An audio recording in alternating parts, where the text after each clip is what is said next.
Everybody stay right where they are. I like his hat. I think I'll deal another. What are you lot up to? Didn't you hear the bell? Come on your feet. Back to your cells. You heard me. I don't want any trouble. You know you have to go back to your cells. Pick up your cards.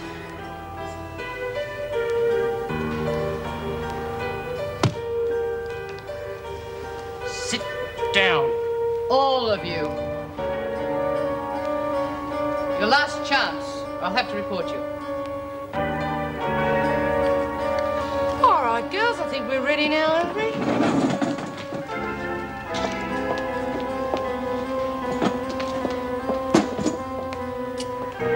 All in our own good time. No, we're looking for you. What do you want? Well, Last. here. Hi, can I come in? Well, I'm not exactly dressed for visitors. Oh, don't worry. That's how I get to see everyone eventually. Really? Well, strictly in the line of business, of course. Oh, of course, Doctor. Is Jean in? No, I'm all on my own. I've just had a shower and couldn't be bothered dressing again. Do you know when she'll be back? No idea. Huh. I could offer you a cup of coffee if that's any consolation. No, thanks. No, I've been offered a couple of tickets to the theatre. I'd hoped Jean might go with me. Oh, that's a pity. What, is she out with someone? Not that I know of. She left straight from work. I don't know when she'll be home. But look, it seems a pity to waste the tickets. How about you coming with me? Oh, well... Why not? Well, I'm not a substitute for Jean. Oh, to be silly. Look, I asked you because I enjoy your company, not because I'm desperate to get rid of a ticket. All right, then. Thanks. Give me 10 minutes to get dressed. Oh, 10 minutes? Well, that gives you a 20-minute edge over Jean to start with. And he gave you no inkling of where he might be going? No, none.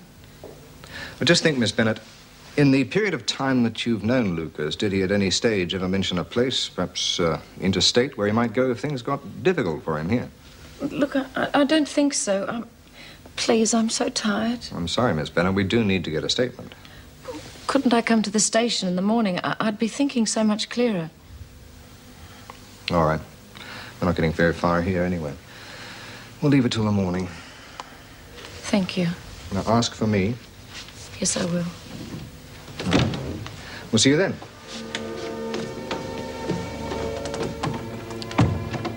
Would you like me to stay, Vera? No. Very well. After you've seen the police in the morning, would you come to my office to see me? Yes. Are you sure you're going to be all right? Yes.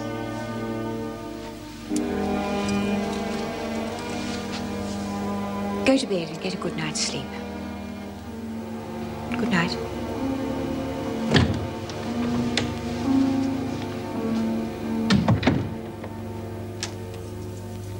Allow me, Lady Cuthbert?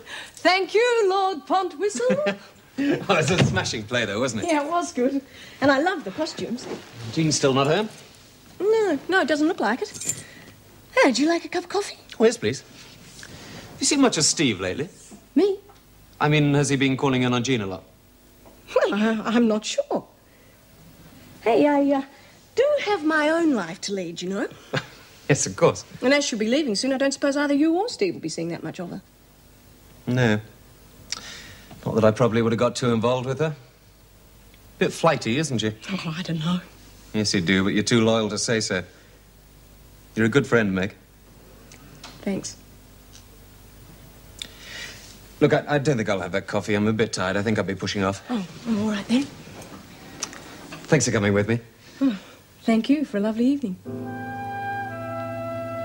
Good night. Goodbye.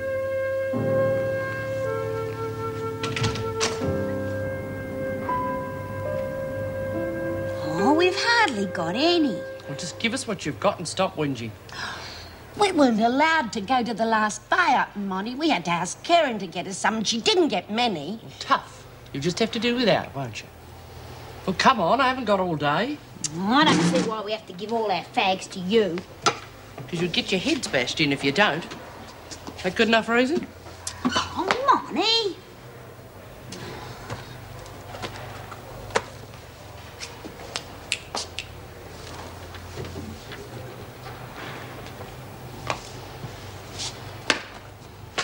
Better be the lot.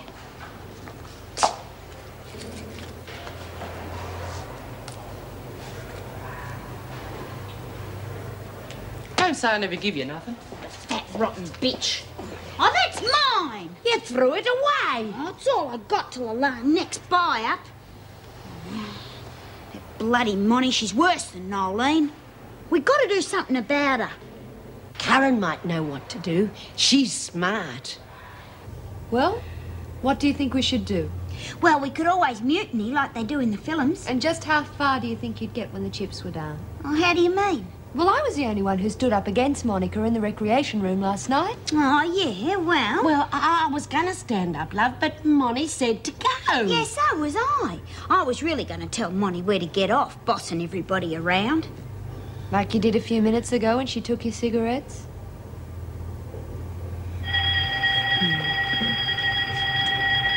Oh, yeah, well, we've got to do something. Oh, yeah, something. Good morning, Monica.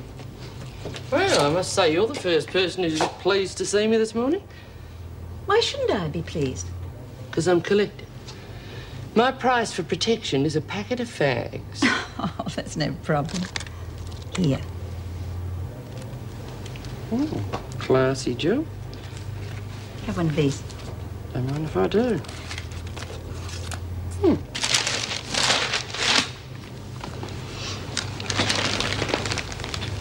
What?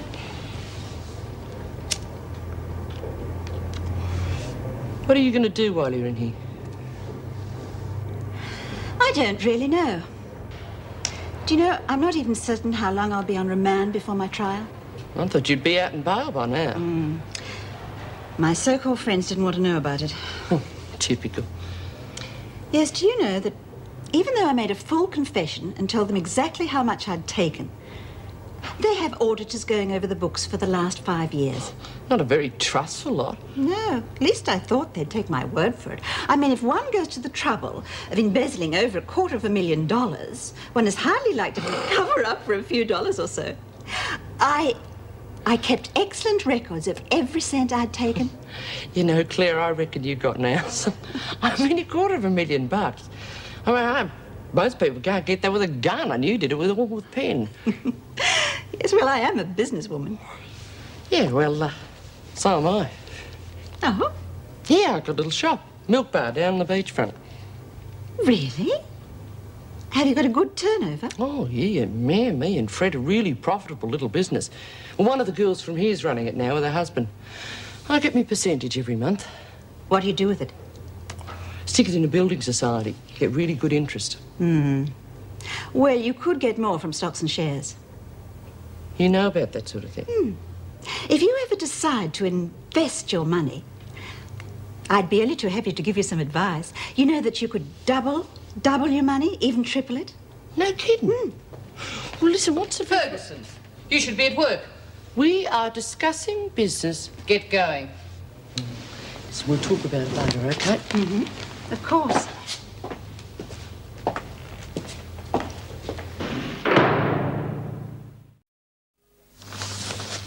Oh, Miss Bennett. Come on, won't you sit down? I'm sorry my secretary isn't in yet. Are you all right? Thank you for agreeing to see me so early. Oh, that's all right. From what you told me on the phone, it's a rather serious matter. You realize, of course, the bail money that you put up for Lucas is going to be forfeited. I don't give a damn about the bail money. Even if he gets 10 years, I'll wait for him. No, I'm afraid there's not much I can do about that. We'll have to leave getting him back to the police. However, my concern is to look after your interests. Now, have you given the police a statement? I have to do that this morning. I thought I'd better speak to you first. Yes, well, that was very wise of you, considering the seriousness of your position. How serious is it? Because of your involvement with Lucas, then your job, your reputation, and perhaps even your freedom could be at stake. My freedom? Miss Bennett, if the police believe that you had any part in Lucas's criminal activities, and you could end up in jail. Now, I imagine you must realize what could happen to you on the wrong side of the bars at Wentworth. Me? Acting deputy governor? Yes, with a view to taking on deputy governorship in due course. But what's going to happen to Vera? Well, she has been associating with known criminals. She must have known what the consequences would be if she were discovered. Yes, but she's a good officer. I doubt whether any of the prisoners would agree with you. Look, I know Vera can be a bit harsh at times, but she's got a good record. That must count for something. I don't understand why you're rushing to her defense. After all, the two of you very seldom see eye to eye.